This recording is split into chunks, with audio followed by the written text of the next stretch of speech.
Welcome here to another interesting episode of Freedom Chat, the most powerful show where we talk about the life of the individuals. Here in studio today, I have an amazing woman. I will be hosting this show today. Welcome, Matsidiso, on studio. Welcome. Tell me about yourself and where you grew up and about your childhood. I go by the name of Matsidiso Zondo.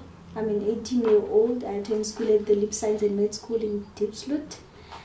I grew up around Gauteng, Diepsloot. So I lived with my parents when I was 3 years old. Okay. And then I grew up living with my grandparents till now. So how was it growing with your parents and finding out that now you have a calling? To be honest, it was challenging because we grew up as Christians. We didn't believe in traditional things. So it was a challenge to have one who's, into ancestors. So we really didn't know which journey to take, where to start and all that. Oh, okay, that's amazing. And then when did you realize that now you do have a calling? This started when I was doing grade 7. Okay. So I used to faint a lot. I would faint for hours. Then sometimes I would slowly go blind, wearing glasses. So that's when I found out when I went to church that I do have a calling, and it's just a matter of accepting it and moving on. So what is it to be a Sangoma? It's a very difficult question. Being a Sangoma comes with a lot of challenges. The society looks up to us. They want us to be who they think we're supposed to be, but we are totally different people. As teachers, you're not allowed to be seen tavening, things like that. So now it's just a matter of knowing who you are, having those morals, those values in order to have that dignity as a Sangoma. Sure, I can imagine at an early age becoming a Sangoma. How does it feel? Well, since I've accepted it, it feels normal. I don't see any change because I'm one person who didn't like socializing, so I enjoy my own company. So viewers at home, you heard it today. I'm with Matsidiso. She is an 18-year-old Sangoma in Diepsloot, the most populated place in the most populated township in the north of Johannesburg. After the break, I will be giving you more news. I will be updating you with what exactly is it to be a Sangoma.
Welcome back. I'm not alone again in the studio. I'm still with Matsidiso. She will be elaborating on the issues that she touched before the break. Matsidiso, before we went to the break, you were saying that you only find out from when you went to church. They told you that you do have a calling. How did that happen? So at home we grew up being fully Christians. Like we didn't believe in ancestral stuff. So this other day we went to the Zion church. Okay. So when we got there, that's when I had this other pastor prophesying me, telling me that I am the chosen one, and that I have a gift. So by that time, we didn't believe in such. So I took time to accept and actually believe him. So this other day, I was sleeping, and then I literally saw, it was a white shadow. Okay. So that's when I saw this other old grandfather. So because I didn't know him, he came to me. He told me that you are the chosen one. Okay. And he actually gave me the name. Sure. So my ancestral name is Sififo, meaning tornado. Okay. So then he told me that I need to go and Twasa. But then I asked him, where should I go? I mean, I'm clueless. I was clueless by that time. Then he said to me, we will come and reveal everything to you. Sure. Wow. So how were they going to reveal? Do you see yourself having a domba somewhere, or going to a gobela, or what kind of direction do they lead you to? They come in a different form. So for me, I had a dream. So Padimu Bamponti said this other house number at Free State, and I also saw the yard. So that's when they told me, Hore, this house number, go Free State, this is where you should go and trust. So then what happened after seeing the house number, the yard, and then Free State, and you go deep loot?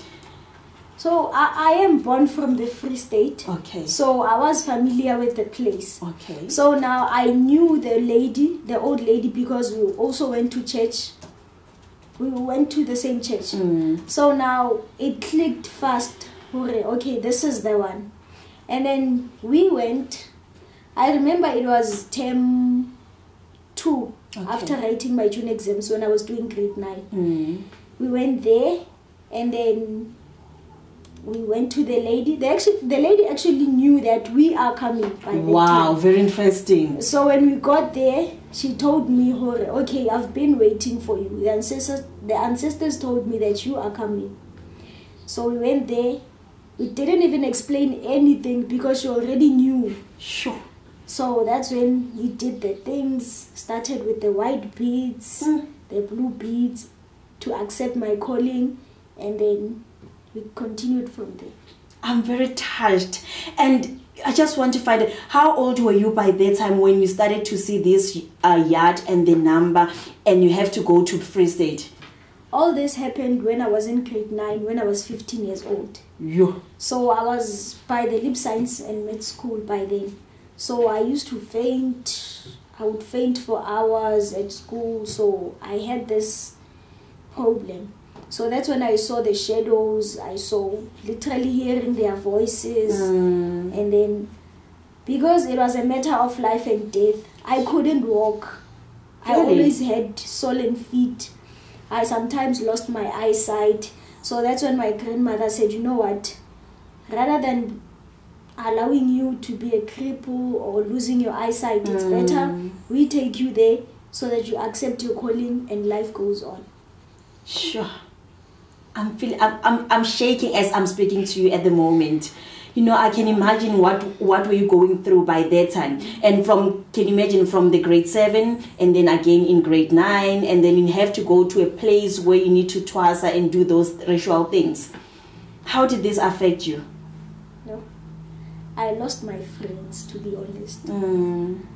I lost other family members because, as I said back then, we didn't believe in ancestors. So now there comes this grandchild saying she needs to twasa, and here at home we are Christians, we don't believe in such. So they clashed a lot. So I lost many people around my circle, but I didn't care because it was a matter of it's either living or dying. Sure, I can imagine. So when you went to do this traditional ritual, did you stop going to school for a year, or what happened? I went there when just after finishing my June exams. So I went there July, August, and then I came back September. So that's term 3. I didn't attend the whole term 3. Okay. Then I just came back to write the finals. Then I passed to grade 10. Wow, very interesting. Viewers at home, this is a very touching story. Can you imagine at the age of 18 years and you have to be a Sangoma? I know out there are people who are also facing these difficulties, and it's not an easy thing to get done. You understand? Like to just say I brush it off, then I continue with my life. So please stay tuned, as after the break we will be continuing with Matsidiso.